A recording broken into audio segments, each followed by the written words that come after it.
कर जोरूं विनती करूं, धरूं चरण पर शीश।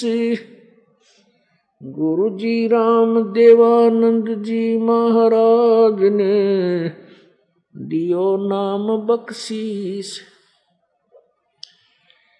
कोटि कोटि सिजदा करूं, कोटि कोटि प्रणाम। चरण कमल में राखियो मैं बांधी जाम गुलाम।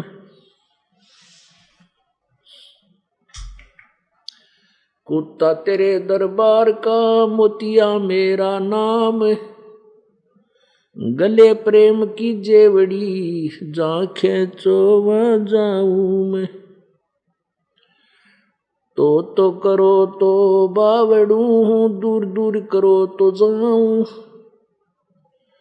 जो रखो तो ही रहूं, जो देवो सो खाऊं।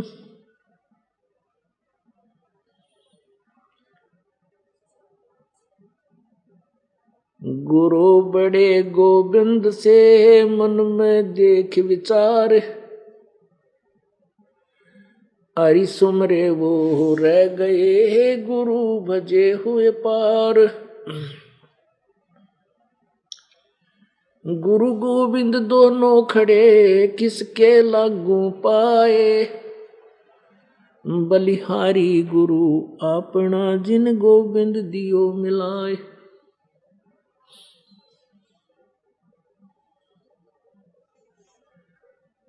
कबीर हरि के रूठ त्या, गुरु की शरण में जावे। कहे कबीर गुरु रूठ गए, तो हर ना करे सहाय। जय इब के सतगुरु मिले, सब दुख आखूं रो। चरणों ऊपर शीस धरूं, कहूं जो कहनी हो। कबीर साईं मिलेंगे, पूछेंगे कुशलात। आद अंत की सब कहूं, अपने दिल की बात। गुरु जी तुम ना भूलियो, चाहे लाख लोग मिल जाही। हमसे तुमको बहुत हैं, तुमसे हमको नाही। तुमरे विसारे क्या बने, मैं किसकी शरण में जाऊं। शिव ब्रंच मुनि नारदा, इनके हृदय न समाऊं।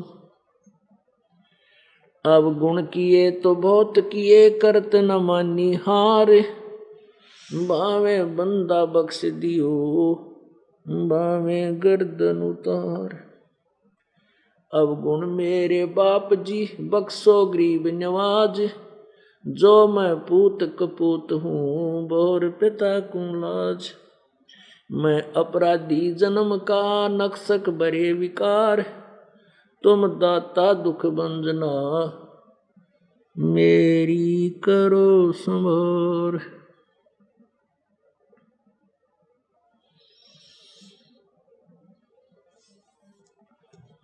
पुण्यात्माओं, हम सत्य पुरुष के बच्चे हैं। हम उस परम अक्षर ब्रह्म के बालक हैं। जितने भी यहाँ प्राणी हैं, चींटी से लेकर हाथी तक, मानव, देव, महादेव, ब्रह्मा विष्णु महेश, ये सभी हम परम अक्षर ब्रह्म अर्थात पूर्ण परमात्मा के बच्चे हैं, उसकी आत्मा है। हम अपनी नालायकी के कारण इस काल के जाल में फंस गए हैं। इस काल ब्रह्म ने, ज्योति स्वरूप निरंजन ने हमें पूर्ण रूप से भ्रमित कर दिया है और अपने पिता परम अक्षर ब्रह्म की कति खोज मिटा दी है। उसका नाम और निशान हमारे हृदय से मिटा दिया है।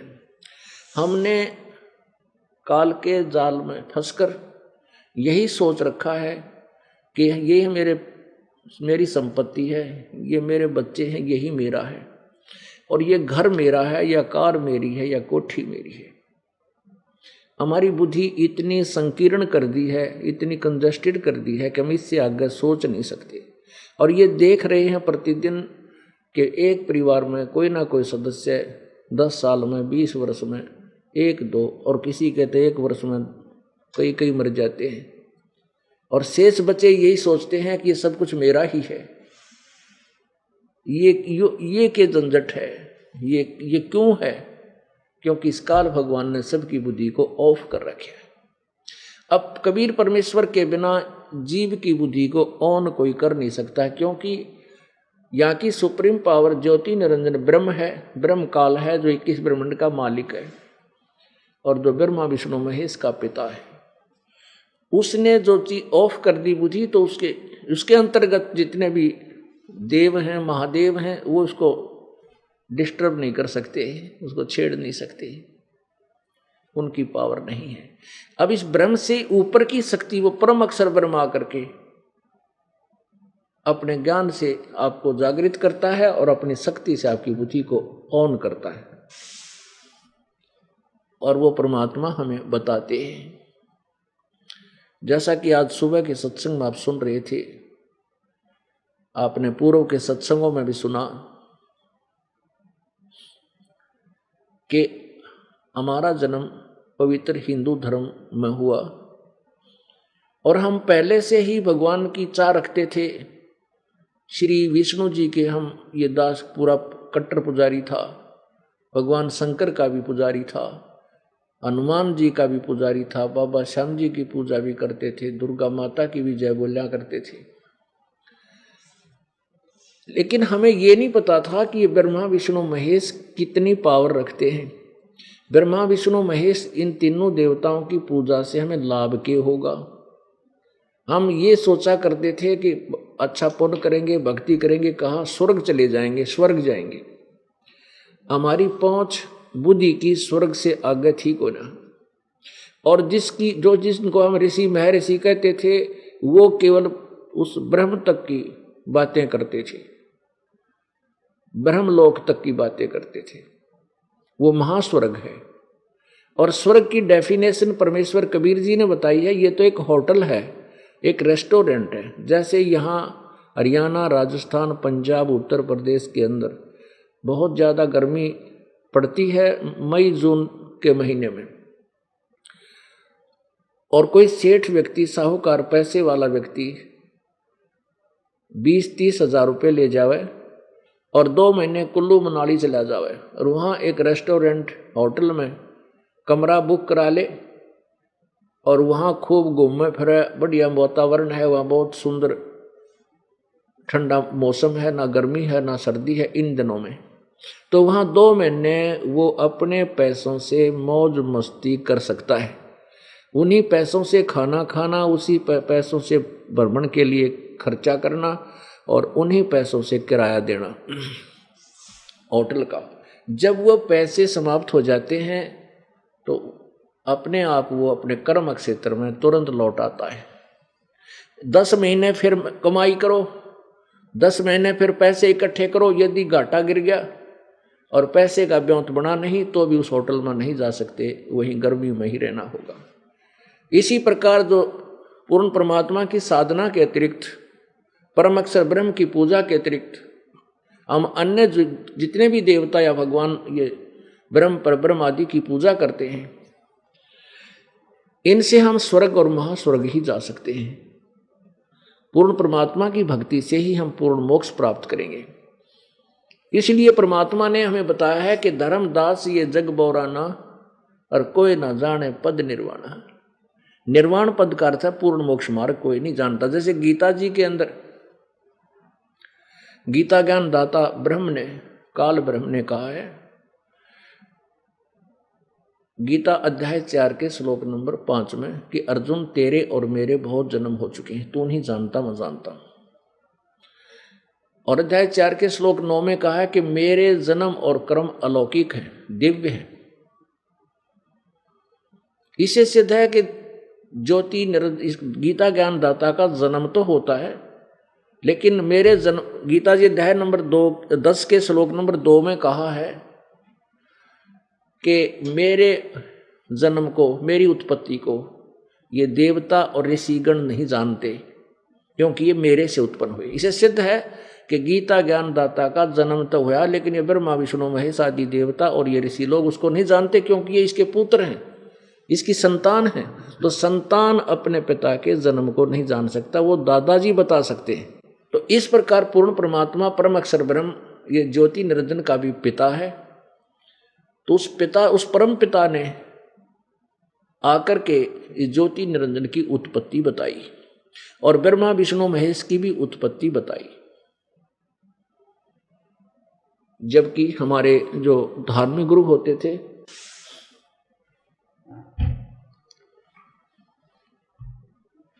परमपिता परमात्मा ने आकर के आज से 600 वर्ष पहले काशी में, बनारस में एक जुलाहे की भूमिका की, एक तत्वदर्शी संत की भूमिका की और स्वयं ही एक सच्चे भक्त की भूमिका की।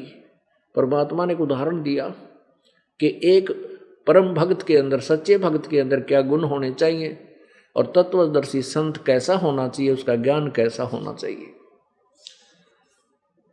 और परमात्मा पाने के लिए ये ना सोचना कि घना धनी हो या कोई अच्छी उच्च जाति वाला हो वही परमात्मा प्राप्ति कर सकता, नहीं। परमात्मा प्राप्ति के लिए कोई जाति या मजहब की कोई आंट नहीं है। आत्मा निर्मल हो, पूर्ण संत मिल जावे, मर्यादा में रहते हुए सच्चे नाम का जाप करके आप पूर्ण मोक्ष प्राप्त कर सकते हो।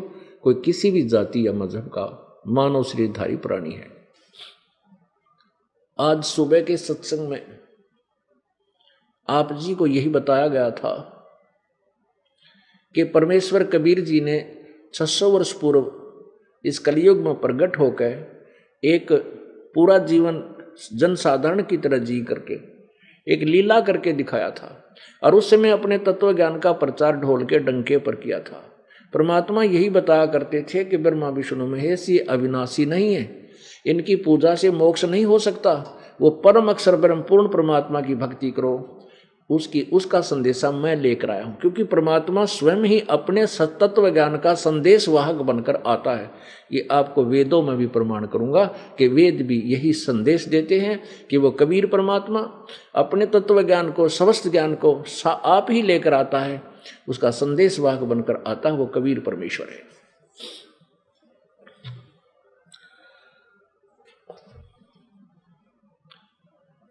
सुबह के सत्संग में आपको बताया था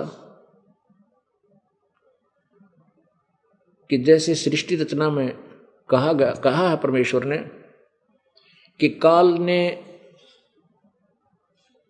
प्रतिज्ञा की हुई है कि मैं किसी के सामने प्रकट नहीं होऊंगा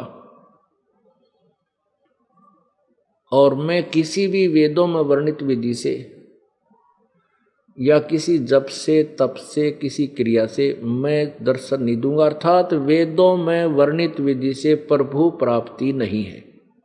और दूसरा ये इसने कसम प्रतिज्ञा की है कि मैं सब से छुप कर रहता हूं, मैं किसी के सामने नहीं आता, ना आऊंगा।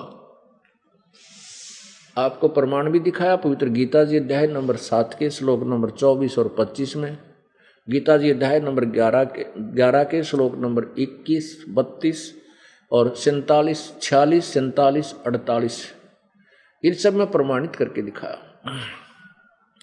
अब दूसरा प्रश्न ये उठता है कि ब्रह्मा विष्णु महेश का जन्म हुआ, इनके माता कौन है? इनकी माता दुर्गा है या शेरा वाली, जिसे प्रकृति देवी भी कहते हैं, और इनका पिता ज्योति निरंजन है। ये काल है जिसको श्राप लगा हुआ है 1 लाख मानव शरीरधारी प्राणियों को नेताहार करने का।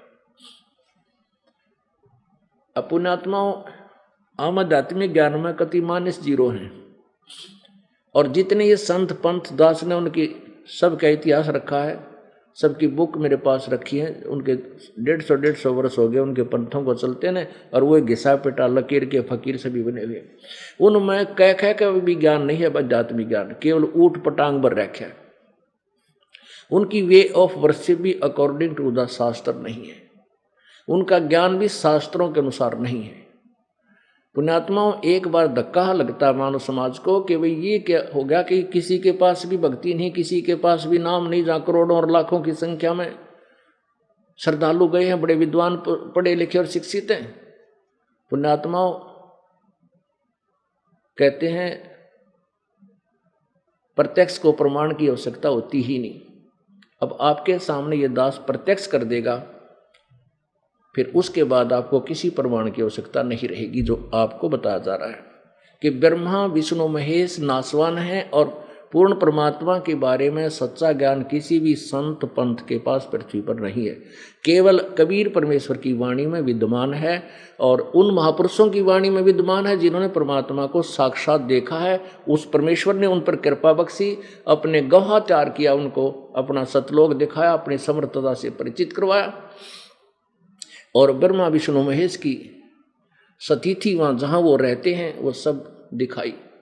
उसके बाद उन महापुरुषों ने वही गुणगान किया जो परमेश्वर ने 600 वर्ष पहले अपनी वह अमृत वाणी में, कबीर वाणी में कहा हुआ है। और उसी का समर्थन अब पवित्र चारों वेद, पवित्र श्रीमद् भगवद गीता जी, पवित्र 18 पुराण उसी का समर्थन कर रहे हैं कि ब्रह्मा विष्णु महेश नासवान है, ये पूजा के योग नहीं है। इनकी पूजा से आपको आपका कोई भी जन्म मृत्यु का झंझट नहीं मिट सकता और न ही आपको पूर्ण मोक्ष हो सकता, न ही कोई लाभ हो सकता। ये आपको लाभ हानि भी नहीं कर सकते, क्योंकि आपने एक थ्योरी सुनी है कि जैसा कर्म करेगा वैसा ही फल यहाँ का भगवान देता है, उसमें कोई परिवर्तन नहीं करता।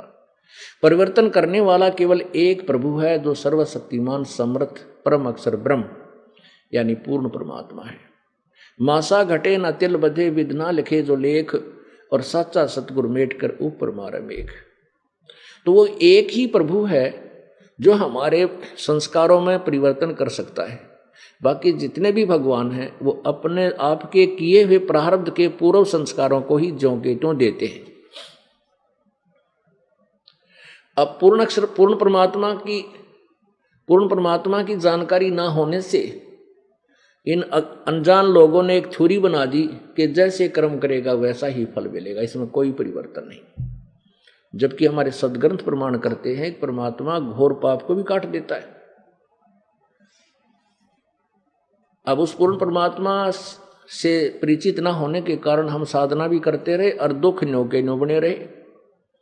इसलिए नास्तिक हो गए, घुटी सूटी लाने लगे और दूसरे तरीके से धनी होने की चेष्टा करने लगे, दोनों दुखी हो गए, क्योंकि भाग से ज्यादा नहीं मिल सकता।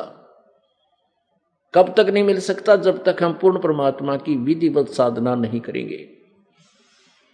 वो पता नहीं थी, वो अब पता लगी। अब उसकी खोज होगी है सदग्रंथों में, उसका अन्वेषण हो चुका है और उसका अब लाभ पूरा विश्व उठाएगा। सभी शांत हो जाएंगे। माया की दौड़ ये जो लगी हुई है, लूट ले, चोरी से, ठगी से, रिश्वत से, कुछ भी नहीं देखते, आगा पीछा नहीं देख रहे हैं, केवल एक माया दिखाई देती है। और धनी भी ना बनते, उस तरीके से धनी भी नहीं बनते, दूने दुखी हो जाते हैं, क्योंकि भाग्य से ज्यादा आपके पास पैसा नहीं रह सकता। और आप इधर उधर से लूट लाट कर 2-4 लाख रुपए इकट्ठे कर लोगे, कहीं ऐसा नुकसान होगा तो 5 लाख का नुकसान हो जाएगा, 1 लाख और गया, और वो पाप ज्यों के त्यों रह गए जिसके कारण वो धन कमाया था, धन रहा नहीं। और जब आप पूर्ण परमात्मा से परिचित हो जाओगे, उसकी भक्ति करोगे, उसकी शरण में आ जाओगे, आपको भाग्य से अधिक मिलेगा। आपका पैसा जो व्यर्थ जाना था वो बंद हो जाएगा और फिर आप तत्वज्ञान के आधार से संतुष्ट भी हो जाओगे। इस प्रकार ये शांति विश्व में स्थापित होगी। अन्यथा यदि इसी सबीट से ये मानव समाज माया के पीछे लगा रहा तो कुछ दिनों में ऐसा जुल्म हो जाएगा कि सरेआम इंसान खाने लग जाएगा, मारने लग जाएगा, कोई शर्म लाज नहीं रहेगी। और ये एक बार पूरे विश्व में सतयुग जैसा माहौल आवेगा। क्यों आएगा? कि इस ज्ञान से आएगा। हमें ये पता चल जाएगा कि हम किसी की आत्मा दुखाएंगे और चोरी करेंगे, 2 के 20 बनाओगे, बिल आउट करेंगे, ठगी करके इकट्ठा करेंगे पैसा, वो पाप हमें भोगना पड़ेगा।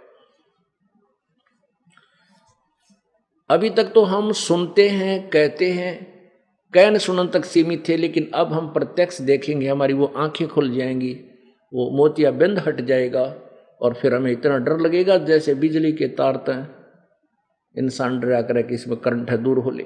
ऐसे हम पापों से डरेंगे। पहले हम छोटे छोटे थे, उस समय क्या कहा करते थे, कोई गलत काम करने की चेष्टा करते थे तो दूसरा कह देता तुझे पाप लगेगा, वही हाथ हट जाता था। और अब किसी को कह दे कि तुझे पाप लगेगा, ऐसा ना कर, वो कहेगा लगने दे। अब कितना फर्क पड़ गया, भगवान का डर रहा नहीं, पाप करने की इच्छा इतनी बढ़ गई। तो इसको समाप्त करना है और पूरे विश्व में एक बार ये शांति स्थापित होगी, अवश्य होगी। क्योंकि अब थोड़े से हम भ्रमित हो गए, विज्ञान का सहारा लेकर के कुछ सिर फिरे ये भी कहने लगे भगवान कहाँ है, किसने देखा है।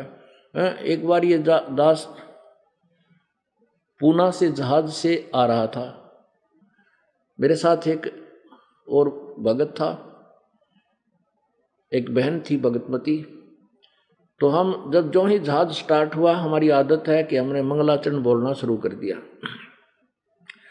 तीनों वाली सीट पर हम विराजमान थे, एक और साथ था, 2 हम थे। वो तीसरा था जवान सा लड़का, अच्छा टोरीफाइड सा। जब हमने वो अपने मंत्र पूरा कर लिया मंगलाचरण, तो वो हमसे कहने लगा क्या आप हमारी मंगल कामना कर रहे थे कि जहाज में हम सुरक्षित पहुंच जाए? अरे वाह, 21वीं सदी में तुम कहाँ घूम रहे हो, कहाँ है भगवान, विज्ञान ने ऐसी तरक्की कर ली, ये कर ली। हम नहीं बोले, उस सिर फिरे तुम के माथा मारे जिनोर गेल्या। अब एक बात बताओ, अगर 2 वर्ष वर्षा ना हो, 2 वर्ष परमात्मा वर्षा ना करे, ये जहाज खड़े खड़े वहीं प्लेट उनको एयरपोर्ट पर जरा खड़े खड़े इनमें बैठड़िया नहीं पावे, और ये कंप्यूटर सारे सीज हो जाए, कोई नहीं ढूंढा पावे, मानस न मानस खाने लग जाए। पुण्यात्मा और परमात्मा से बड़ी कोई वस्तु नहीं। और ये विज्ञान, ये ज्ञान भी परमात्मा ने देना था, क्योंकि इसका नाम कलयुग पूर्व निर्धारित था, ये कलयुग कहा गया। और अब आने वाले समय में इस वैज्ञानिक आधुनिक इंस्ट्रूमेंट और ये अम्यूजमेंट के जो साधन है, इन तभी छक लेंगे हम। जो भगवान के नाम में और धर्म के काम में जो आनंद है, इस पृथ्वी पर कोई आनंद नहीं है, किसी चीज में रस नहीं है। एक बार तो मन दौड़ता है बकवाद की तरफ। आप कोई गाना फिल्मी सुनते हो, अच्छा लगता है, 4 बार सुन लो तो 5वीं बार सुनने जी नहीं करे, पटक ठाक दूसरा ला। और इस राम के नाम ने लाख बार जप ले, उतना आनंद आओगा परमात्मा का। तो पुण्यात्मा, जो आनंद है, जो सुख है, इस परमेश्वर के ही भक्ति और नाम और दान और सिमरन और सेवा के अंदर है। इससे सच्चा आनंद भी आपको, सुख भी प्राप्त होगा और पूर्ण मोक्ष भी होगा। अब हमारा प्रसंग चल रहा है कि परमेश्वर कबीर जी ने 600 वर्ष पहले कहा था कि ब्रह्मा विष्णु महेश के माता पिता हैं, इनका जन्म मृत्यु होता है। लेकिन उस समय के वो अक्षर ज्ञान से परिचित, जिनको हम विद्वान ब्राह्मण मानते थे कि संस्कृत जानते हैं और सभी वेद और गीता जी और सदग्रंथ वेदों संस्कृत में लिखे हुए हैं, तो उन्होंने कहा कि कबीर जी नहीं जानते, ये शूद्र जाति वाला है, इसको सदग्रंथ पढ़ने का अधिकार ही नहीं है, ये अशिक्षित है, इसको वेदों गीता जी और पुराणों के बारे में ज्ञान नहीं है। झूठ कह रहा है कि ब्रह्मा विष्णु महेश नासवान है, इनके माता पिता है। 600 वर्ष पहले परमात्मा ने कहा था कि ये नासवान है, ये पूजा के योग नहीं है, पूजा के योग केवल पूर्ण परमात्मा है, उसी का संदेश वाहक मैं स्वयं आया हूं और मैं ही वो परमात्मा हूं। लेकिन ये कहे कि मैं ही परमात्मा हूं, पूर्ण परमात्मा हूं, और एक जो लायक का काम करे, तो किसी के गले नहीं उतरी यह बात है। और दूसरी ये बात भी गले नहीं उतरी कि ब्रह्मा विष्णु महेश के विषय में जो परमेश्वर कबीर जी कह रहे हैं कि ये नासवान है, इनके माता पिता हैं और सदग्रंथों में लिखा है, यह भी गले नहीं उतरी। क्योंकि संस्कृत के जानने वाले केवल एक ही वर्ग था और वो नरा झूठा, उनको पता ही नहीं था कि वेदों और गीता जी में और पुराणों में क्या लिखा है। उन्होंने तो अपने स्वार्थवश अपना रोजी रोटी का धंधा ढूंढ रखा था। और संस्कृत बोलकर दुनिया को छोटा मोटी कोई कथा सुना दे, ब्रह्मा विष्णु महेश की जो ही नाची लगे उसी की सुना दे और पैसे लेकर अपना मौज मारे। उन ब्राह्मणों को, उन गुरुओं को सदग्रंथों का, पुराणों का भी ज्ञान नहीं था, वो -0 थे ज्ञान में। और उन्होंने जो दंत कथा के आधार पर हिंदू समाज को रंग दिया कि ब्रह्मा विष्णु अजर अमर हैं, इनके कोई माता पिता नहीं, सर्वेश्वर महेश्वर यही हैं, यही सभी सृष्टि के रचनहार हैं, तो वो हम सभी हिंदू समाज ने कंठस्थ कर लिया और सत्य मान लिया। अब दास के सामने ये समस्या आई है कि ये दास एक तो कहे कि जो ज्ञान तो आपको प्राप्त वो गलत है, हमारे सदग्रंथों में से नहीं मिलता, तो कोई सुनने को तैयार नहीं होता था। अब सदग्रंथ सामने दिखा दिए, प्रोजेक्टर हमारे पास है, CD बनाकर जन साधारण को दे दी। अब बुद्धिमान लोग हैं, बहन भाई बेटी बुजुर्ग नौजवान बच्चे, और परमात्मा की चाह सभी को है, वो तुरंत देख करके प्रभावित होते हैं और फिर दौड़े दौड़े सतलोक आश्रम के अंदर पहुंच जाते हैं। परमात्मा की चाह सबको है, लेकिन परमात्मा ना मिलने से, परमात्मा को के जो गुण हम सुनते थे वो हमें ना मिलने से हम नास्तिक होते चले गए, गुटी सूटी लाने लग गए। गम को भुलाने का तरीका ढूंढ लिया, गुटी ला ले, शराब पी ली, थोड़ी टेंशन हो रही थी, और अब शराब उतरते हैं फिर टेंशन नो की नो, वो शराब ने कौन सी टेंशन खत्म कर दी। जो जिस कारण से जिस तुम्हें दुख है वो कारण समाप्त हो उस टेंशन का, तब वह टेंशन मिटे। ना तो रोज शराब पी लेते, शराब के अंदर नहा ले, शराब उतरते हैं फिर वह टेंशन। तो जैसे आपके पैर में कांटा लगा है और कांटे से दर्द है, तो शराब भी पी ले, उतरते फिर कांटे का दर्द, वो तो कांटा निकले पर जब पीड़ा मिटा फिर किसी चीज की आवश्यकता नहीं, और टेंशन ना रहे। तो कबीर परमेश्वर जो आपके भाग्य का जो पाप कर्म का कांटा लगा है उस कांटे को निकाल लेगा और फिर टेंशन खत्म। इस प्रकार पुण्यात्माओं, आप कुछ दिन मालिक के चरणों में सच्चे दिल से लगो। अब जैसे किसी ने आज ही नाम लिया है, 1 महीने पाछा होगा नहीं होगा जी मेरा तो कांटा ना लिकड़ा, अरे डट जा, कुछ शुरू कर, भगवान की भक्ति कर। कहते हैं धीरे धीरे रेमना, धीरे सब कुछ हो, माड़ी सींचे सोगड़ा ऋतु आए फल हो। अब हम एक आम का पेड़ पौधा लाते हैं नर्सरी से, और उसको हमने जमीन में लगाया, जहां हमने उसको लगाना है वहां पर लगा दिया। अब उसकी सिंचाई शुरू करते हैं, उसकी रक्षा के लिए उसकी बाड़ बनाते हैं और उसमें पानी डालते रहते हैं, औषधि की आवश्यकता औषधि भी डालते हैं। और कुछ दिनों के बाद 2, 4, 10 साल के अंदर वो बड़ा हो जाता है।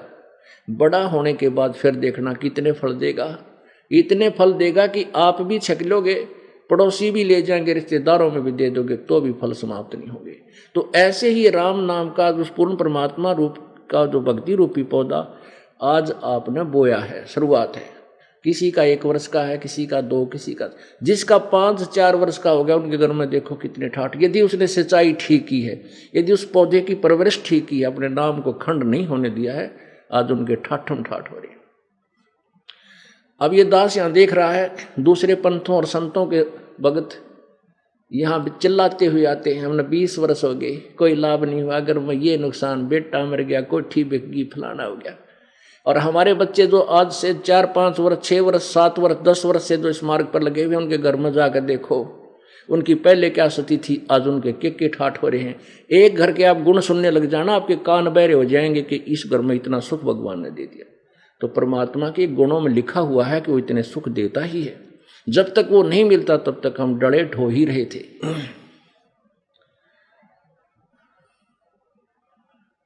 अब ये दास आपको वो सदग्रंथों में विद्यमान सच्चाई दिखाएगा कि कबीर परमेश्वर जी पूर्ण परमात्मा है, अपने द्वारा रची हुई सृष्टि को वही ठीक बता सकते हैं।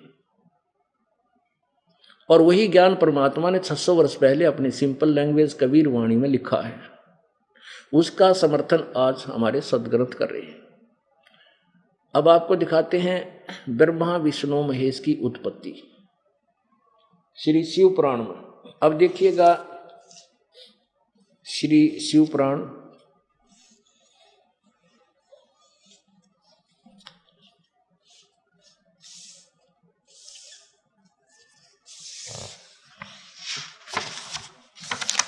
श्री शिव पुराण सचित्र मोटा टाइप, केवल हिंदी। संपादक हनुमान प्रसाद पोदार।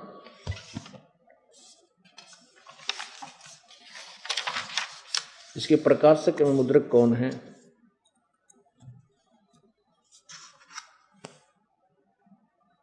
प्रकाशक एवं मुद्रक गीता प्रेस गोरखपुर, गोविंद भवन कार्यालय, कोलकाता का संस्थान।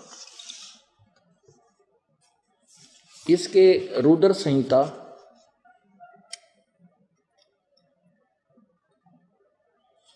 ये रुद्र संहिता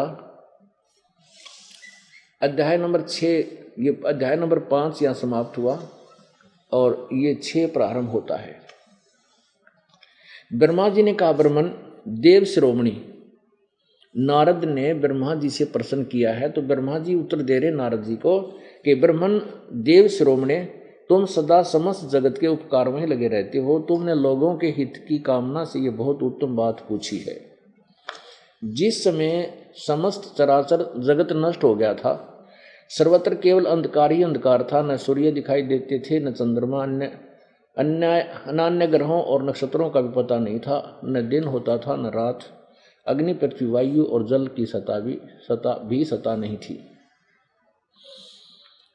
उस समय तत् सत ब्रह्म, ये देखना ध्यान से, उस समय तत् सद ब्रह्म, इस श्रुति में जो सत्य सुना जाता है एकमात्र वही शेष था। अब देखो क्या बोल रहा है ब्रह्मा, आगे देखो, वही विद्यमान था।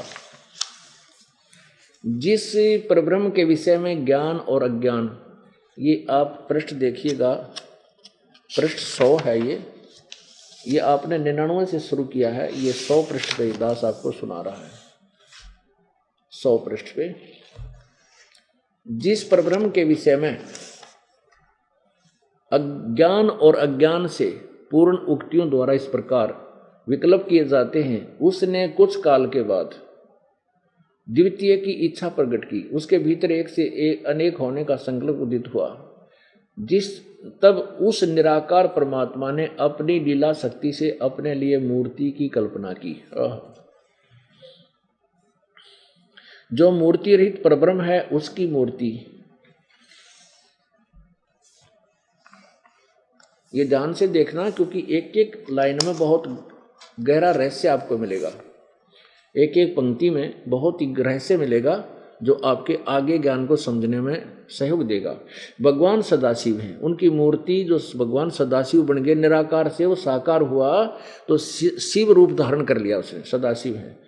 अर्वाचीन और प्राचीन विद्वान उन्हीं को ईश्वर कहते हैं। उस समय एकाकी रहकर स्वेच्छानुसार विहार करने वाले उन सदाशिव ने अपने विग्रह से स्वयं ही एक स्वरूप भूता शक्ति की सृष्टि की, जो उनके अपने श्रीअंग से कभी अलग होने वाली नहीं थी।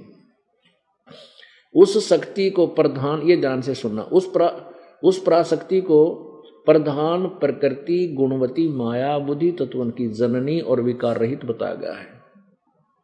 वह शक्ति अंबिका कही गई है।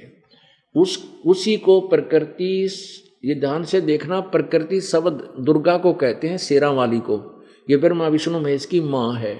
और ये प्रकृति शब्द आपको श्रीमद् भगवत गीता को दिखाऊंगा, उसमें ये प्रकृति शब्द आपका काम आओगा कि प्रकृति दुर्गा को कहते हैं। उसी को प्रकृति सर्वेश्वरी त्रिदेव जननी ब्रह्मा विष्णु महेश की माँ, नित्या और मूल कारण भी कहते हैं। सदाशिव द्वारा प्रकट की गई उस शक्ति की 8 भुजाएं हैं। उस शक्ति के 8 भुजाएं हैं। स्पष्ट हो गया कि अष्टंगी दुर्गा को ही प्रकृति कहते हैं और ये इस काल के शरीर से अलग हुई है। ये तो सच्ची कहानी तो दास ने बता दी है आपको, कि जैसे कल सृष्टि रचना, सुबह सृष्टि रचना में आपको बताया था कि कल सृष्टि रचना जो सुनाई थी उसमें ये बताया गया था कि काल के शरीर में या दुर्गा प्रवेश कर गई थी सूक्ष्म रूप बनाकर, जब इसने बदतमीजी की थी तो परमेश्वर ने आकर के इस काल के शरीर से दुर्गा को बाहर निकाला था, प्रकृति को। तो यहाँ क्योंकि ब्रह्मा जी को परमेश्वर कबीर जी ने आकर के, उस पूर्ण ब्रह्म ने आकर के ज्ञान दिया था, इसने एक बार तो ज्ञान को सुना, फिर काल प्रेरणा से उस ज्ञान को नहीं माना और उस ज्ञान से कुछ लेकर के और कुछ अपना जुगाड़ जोड़ करके इन पुराणों की रचना उसने की, जो आज हमारे लिए काफी हेल्पफुल होगी। अब देखना, वह शक्ति अंबिका कही गई, उसी को प्रकृति सर्वेश्वरी त्रिदेव जननी, ब्रह्मा विष्णु महेश की मां, तीनों देवताओं की जननी। जैसे परमेश्वर कबीर जी ने कहा है, अब मैं तुमसे कहूं चिताई त्रिदेवन की उत्पत्ति। भाई ये त्रिदेव कौन है? ब्रह्मा विष्णु महेश। और ये दुर्गा त्रिदेव जननी कहलाती है, ब्रह्मा विष्णु महेश की माता है। अब ये अपने सदग्रंथों में पुराणों में लिखा है और हमारे गुरुओं ने आज तक इन ब्राह्मणों ने या जितने भी हिंदू धर्म को जो है ज्ञान देते आए हैं उनको नहीं पता अपने सदग्रंथों में क्या लिखा है। जिस टीचर ने अपने सिलेबस का ज्ञान नहीं, वो टीचर रोंग है, वो कति नालायक है, वो सब विद्यार्थियों के जीवन को बर्बाद कर रहा है। तो हमारा सिलेबस, हमारा पाठ्यक्रम ये सदग्रंथ थे जिनसे हमें ज्ञान ग्रहण करना चाहिए था, वो ज्ञान हमें प्राप्त नहीं हुआ। हम दंत कथाओं के आधार पर अपना जीवन बर्बाद करते चले गए। अब देखिएगा, उस शक्ति की 8 भुजाएं हैं, सिद्ध नित्य और मूल कारण भी कहते हैं। सदाशिव द्वारा प्रकट की गई उस शक्ति की 8 भुजाएं। हो गया स्पष्ट। नाना प्रकार के आभूषण उसके श्री अंगों की शोभा बढ़ाते हैं। वह देवी नाना प्रकार की गतियों से संपन्न है और अनेक प्रकार अस्त्र शस्त्र धारण करती है। हो गया स्पष्ट कि दुर्गा है। या एकाकिनी होने से पर भी वह माया संयोग वसात अनेक हो जाती है। वे जो सदाशिव हैं, अब काल, वे जो सदाशिव हैं उन्हें परम पुरुष, ईश्वर, शंभु, शिव, शंभु और महेश्वर कहते हैं। अब देखो यहाँ स्पष्ट होएगा, ये सदाशिव रूप में ये काल होता है। वे अपने सारे अंगों में भस्म रमाए रहते हैं। उन काल रूपी ब्रह्म ने, अब काल रूपी ब्रह्म कहो चाहे सदाशिव कहो महाशिव कहो, उस काल रूपी ब्रह्म ने एक ही समय शक्ति के साथ है, ये शब्द नाथ गलत लिखा है, शक्ति के साथ शिवलोक नामक अक्षेत्र का निर्माण किया था। उस उत्तम अक्षेत्र को काशी कहते हैं। वह परम निर्वाण या मोक्ष का स्थान है जो सबके ऊपर विराजमान है। वे प्रिया और प्रियतम रूप शक्ति और शिव जो परमानंद स्वरूप हैं। वे प्रिया और प्रियतम यानी पति पत्नी, शक्ति और शिव, शक्ति दुर्गा, शिव ये काल जो परमानंद स्वरूप हैं, उस मनोहर क्षेत्र में नित्य निवास करते हैं। काशी पूरी परमानंद रूपणी है। मुने शिव और शिवा ने, दुर्गा और काल ने प्रलय काल में भी कभी उस क्षेत्र को अपने सानिध्य से मुक्त नहीं किया, यानी वो प्रलय क्षेत्र में रहते हैं। देव से एक समय उस आनंद वन में रमण करते हुए शिवा और शिव के मन में, दुर्गा और काल के मन में यह इच्छा हुई कि किसी दूसरे पुरुष की सृष्टि करनी चाहिए, जिस पर यह सृष्टि संचालन का महान भार रखकर हम दोनों केवल काशी में रहकर स्वेच्छा अनुसार और विचरें और निर्वाण धारण करें। ऐसा निश्चय करके शक्ति सहित सर्वव्यापी परमेश्वर शिव ने अपने वाम भाग के 10वें अंग पर अमृत मल दिया। फिर तो वहां से एक पुरुष प्रकट हुआ। कहने का भाव है, दुर्गा और शिव ने अपना पति पत्नी व्यवहार किया और उससे एक बालक उत्पन्न हुआ। ये देखो, शिव ने कहा, वत्स व्यापक होने के कारण तुम्हारा विष्णु नाम विख्यात हुआ, उसका नाम विष्णु धर दिया। यहां देखो, ब्रह्मा जी कहते हैं देव से, अब ये 6ठा अध्याय यहां समाप्त हो गया रुद्र संहिता का और 7वां यहां प्रारंभ होता है। ब्रह्मा जी कहते हैं देव से यहां देखो, तत्पश्चात कल्याणकारी परमेश्वर शाम सदाशिव ने पूर्ववत प्रयत्न करके मुझे अपने दाहिने अंग से उत्पन्न किया। पूर्ववत जैसे विष्णु उत्पन्न किया था दोनों ने मिलकर पति पत्नी व्यवहार से, ऐसे मुझे भी उत्पन्न किया। उन महेश्वर ने तुरंत ही मुझे अपनी योग माया से मोहित करके नारायण दास के नाभि कमल में डाल दिया और लीला पूर्वक मुझे वहां से प्रकट किया। इस प्रकार उसका कमल से पुत्र के रूप में मुझ हरणा गर्भ का जन्म हुआ। अब पुण्यात्माओं, ये स्पष्ट हो गया कि काल और दुर्गा से, सदाशिव और दुर्गा से, शक्ति से विष्णु का जन्म हुआ और ब्रह्मा का जन्म हुआ। अब ये अनुवाद करता केवल हिंदी अनुवाद कर रखा, संस्कृत वाली तय ये विचलित हो गया कि शिव से शिव का जन्म कैसे लिखूं।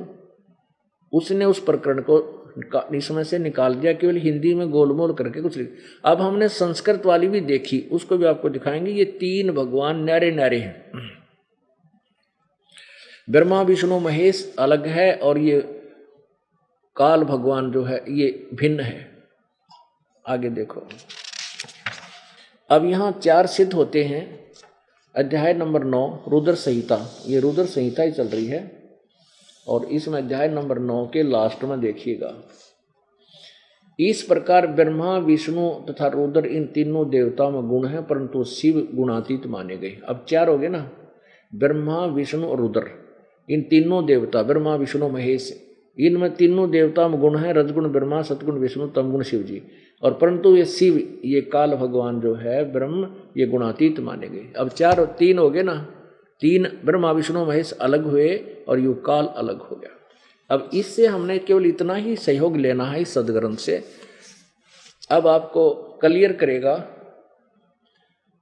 श्री देवी महापुराण,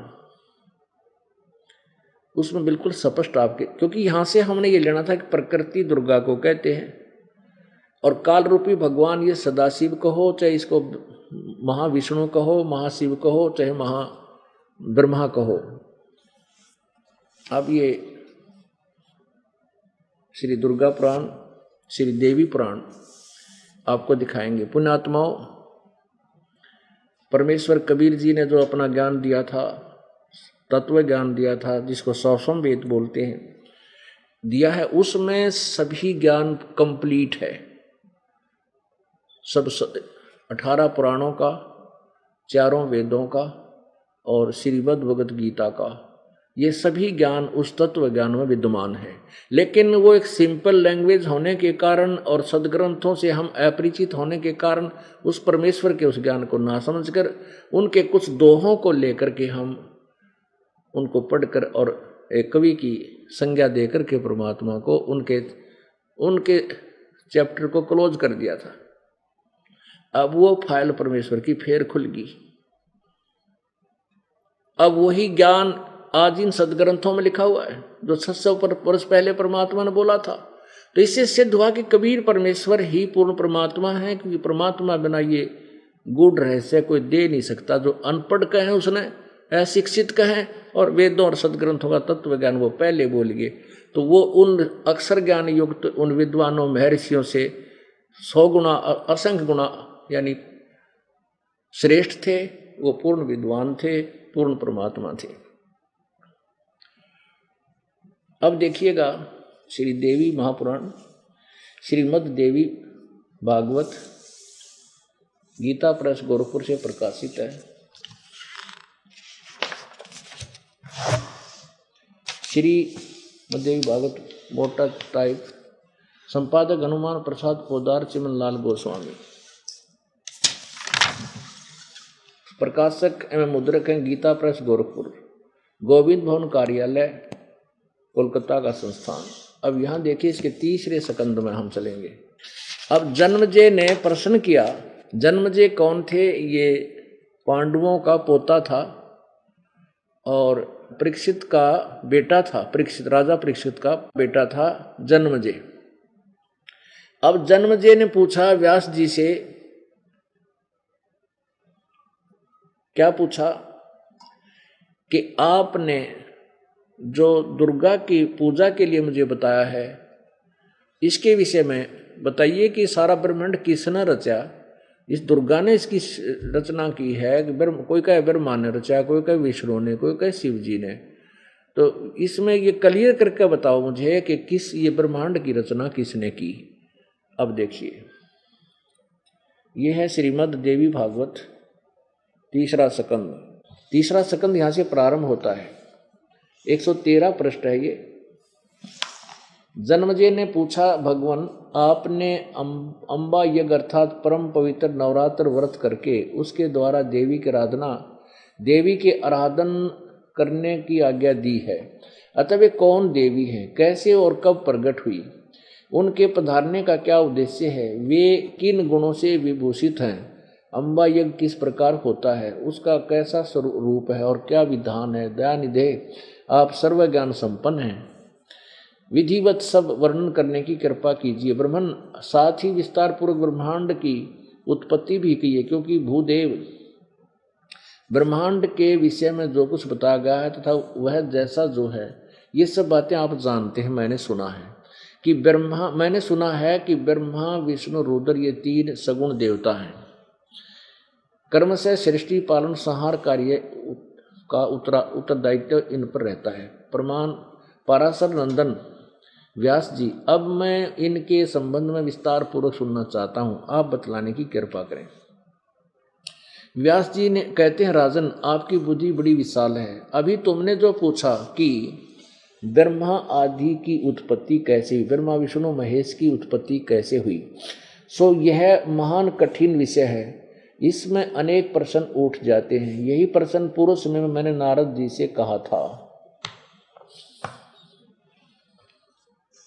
मैंने कहा, मुने, व्यास कहते हैं मैंने नारद जी से पूछा था, मैंने कहा, मुने आप बुद्धिमान हैं और मुझे यह बताने की कृपा कीजिए कि इस विस्तृत ब्रह्मांड के प्रधान कर्ता कौन है। मुनिवर, यह ब्रह्मांड कहाँ से उत्पन्न हो गया। दिवसवर, साथ यह भी बताइए कि यह ब्रह्मांड विनाशशील है अथवा सदा रहने वाला। इसकी रचना करने वाला कोई एक है अथवा बहुत से इसके रचयिता है। कर्ता के अभाव में कार्य का होना असंभव है। यह प्रश्न मेरे मन में उठा करता है। कुछ लोग भगवान शंकर को परम कारण मानकर जगत का रचयिता बतलाते हैं। वे कहते हैं कि देवाधिदेव भगवान शंकर अविनाशी पुरुष हैं, उनका कभी जन्म और मरण नहीं होता। वे आत्मा में रमण करने वाले हैं। देवताओं पर भी उनका शासन बना रहता है। तीनों गुण रहते हुए भी उनसे वे निर्लिप्त रहते हैं। वे संसार रूपी सागर से उद्धार करने के लिए सदा तत्पर रहते हैं। अतः वे ही सृष्टि, स्थिति और संहार के आदि कारण हैं। दूसरे कई लोग भगवान विष्णु की प्रशंसा किया करते हैं। वे शक्तिशाली पुरुष, अव्यक्त, अखिल ऐश्वर्य के संपन्न परब्रह्म परमात्मा हैं। उनकी कृपा से भक्ति और मुक्ति दोनों सुलभ हो जाती हैं। वे शांत रूप हैं और सभी जो और उनका मुख है। वे व्यापक पुरुष हैं। विश्व को शरण देना उनका स्वभाव है। वे कभी जन्मते और मरते नहीं। कुछ दूसरे लोग ब्रह्मा जी को सृष्टि का प्रधान कारण बतलाते हैं। कितने आचार्य भवानी को संपूर्ण मनोरथ पूर्ण करने वाली बतलाते हैं। वे आदि माया महाशक्ति एवं परम पुरुष के साथ रहकर कार्य करने वाली, संपादन करने वाली प्रकृति है।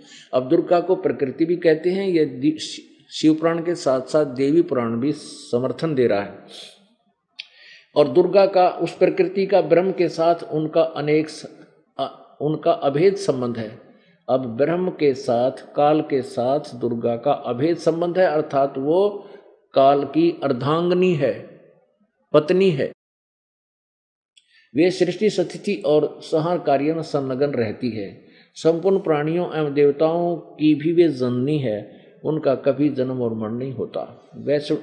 वैष्णवी, सांभवी, ब्राह्मी, सवासवी, वारुणी, वाराही, नारसिंही तथा अद्भुत महालक्ष्मी नाम से वे विख्यात है। महालक्ष्मी भी इसे कहते हैं।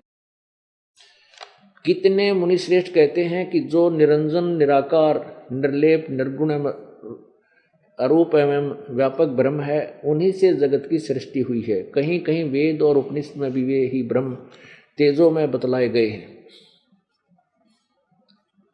वे प्रधान पुरुष हैं। हजारों मस्तकों, हजारों आँखों, हजारों कानों, आँखों, मुखों और चरणों से संपन्न हैं।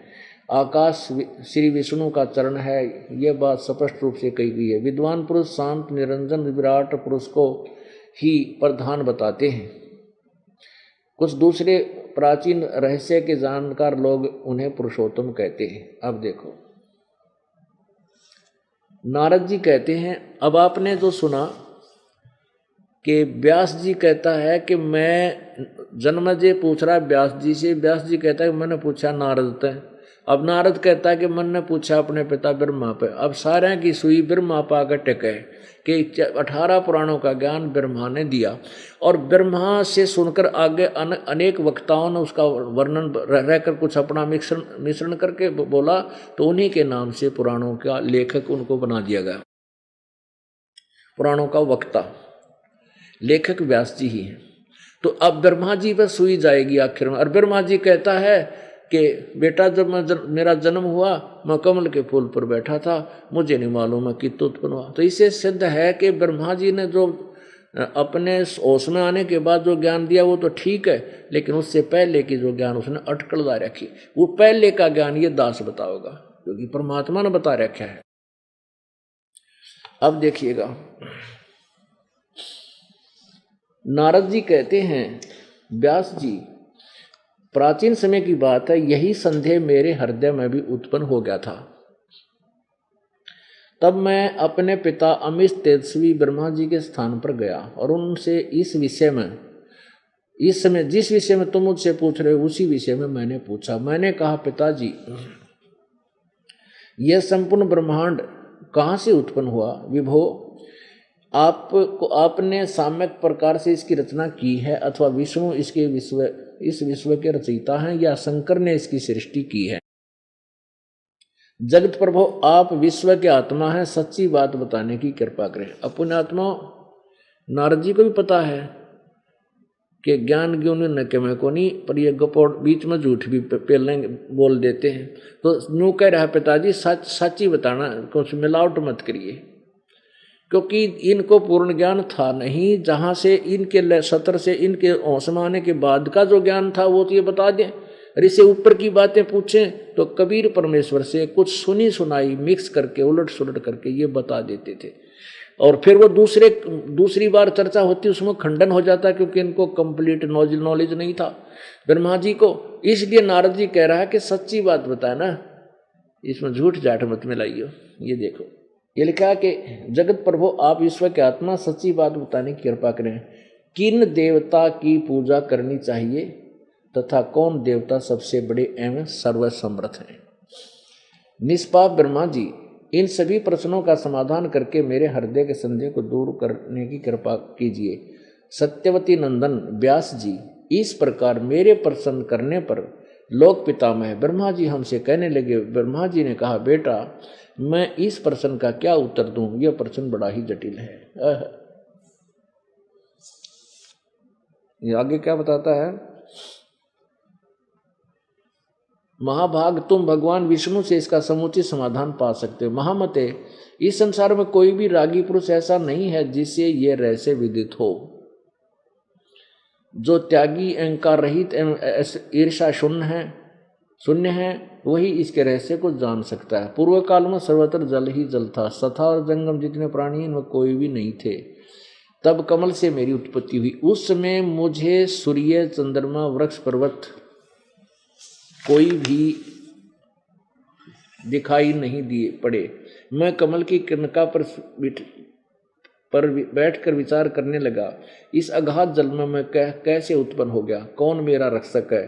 तथा इस प्रलय काल में सृष्टि अनुसार करने वाला कौन विशिष्ट पुरुष है? कहीं भी स्पष्ट रूप से भूमि भी नहीं दिखाई देती जिस पर यह जल टिका हुआ है। यह कमल कैसे उत्पन्न हो गया? यों विचार करके मैं जल में उतरा। 1000 वर्ष तक पृथ्वी का अन्वेषण करता रहा, इस पर भी मुझे उस जल का कहीं और छोर नहीं मिला। इतने में आकाशवाणी हुई, तप करो तप करो। तब मैंने तपस्या आरंभ कर दी। कमल पर बैठे ही 1000 वर्षों तक मैं तप करता रहा। फिर उसी समय सृष्टि करो ऐसी आकाशवाणी सुनाई पड़ी। उसे सुनकर मैं बड़े आश्चर्य में पड़ गया। सोचा कि किसकी सृष्टि करूं अथवा मेरा क्या कर्तव्य है। उसी समय मधु और कैटब नाम के 2 भयंकर दानव सामने आ गए। वे उस महावर्ण में मुझसे युद्ध करने की इच्छा प्रकट करने लगे। मैं उनसे भयभीत हो उठा।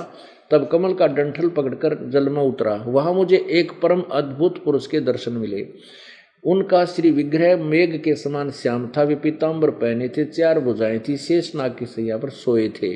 उन जगत प्रभु के गले को वनमाला सुशोभित कर रही थी। शंख, चक्र, गदा, पद्म इन 4 आयुधों यानी शस्त्रों से वे अनुपम शोभा पा रहे थे। ऐसे शेषशाही भगवान विष्णु के मुझे दर्शन हुए। वे योग निद्रा के वशीभूत होकर गाढ़ी नींद में सोए हुए थे। उनकी सारी चेष्टा शांत थी। पुण्यात्माओं, जैसे आप इस दास ने परमात्मा कबीर जी द्वारा बताई हुई वह सृष्टि रचना कल सुनाई थी, उसमें आपको बताया था कि काल कैसे जाल फैला रहा है, ब्रह्मा विष्णु महेश को कैसे रजगुण, सतगुण, तमगुण योग किया है। ब्रह्मांड के ऊपर के भाग में सबसे ऊपरले स्थान पर सुन शिखर में धर्म अन्यायी